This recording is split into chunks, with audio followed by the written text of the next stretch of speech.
హల్లెలూయా.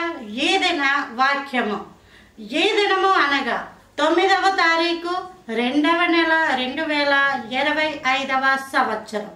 యోమ్ దెబెరీం సంఖ్యాకాండము 7వ అధ్యాయము 9వ వచనం.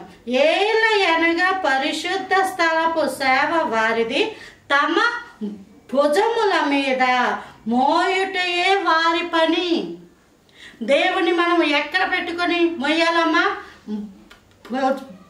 భుజముల మీద. అంటే అర్థపెట్టి అది భారము, బాధ్యత అంటే మీ మీద బాధ్యత ఉంది, భారం ఉంది. ఏంటి ఆ భారము, ఆ బాధ్యత? అది దింపలేనిది, అది దింపడానికి అసాధ్యం, అది పక్కన పెట్టకూడదు. అదేమిటి? దేవుని యొక్క సేవ. దేవుని యొక్క సేవలో ప్రారంభపు మెట్టు దేవుడే చెప్పాడు, మీరు సర్వలోకానికి వెళ్ళి సర్వ సృష్టికి సువార్తను ప్రకటించండి అని. కాబట్టి అందరికీ ఈ బాధ్యత ఉంది.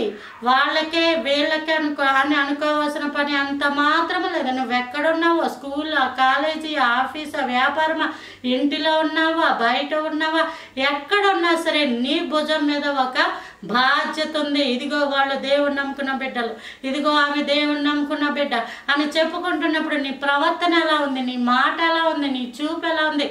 భుజము మీద బాధ్యత, బరువు ఉన్నప్పుడు మన చూపు ఎలా ఉంటుందంటే చాలా, మన చూపు అంతా బరువు మీదే ఉంటుంది, బాధ్యత మీదే ఉంటుంది. వారు విశ్రాంతి తీసుకోరు. విశ్రాంతి అన్నది దేవుడి కృపది. కానీ నిరంతరము ఇంటిలో ఉన్న బయటికి వెళ్ళినా సరే మనం దేవుని యొక్క బిడ్డలు, మనము దేవుని యొక్క బిడ్డలు అని ఒక బాధ్యత గల వ్యక్తులుగా మనం ప్రవర్తించాలి. మన భుజముల మీద దేవుని యొక్క సేవ ఉంది. ఎక్కడికి వెళ్ళినా మనం చాలా బాధ్యత గల వ్యక్తులుగా మనం ప్రవర్తించాల్సిన అవసరం ఉంది. Praise the lord. ఆమేన్.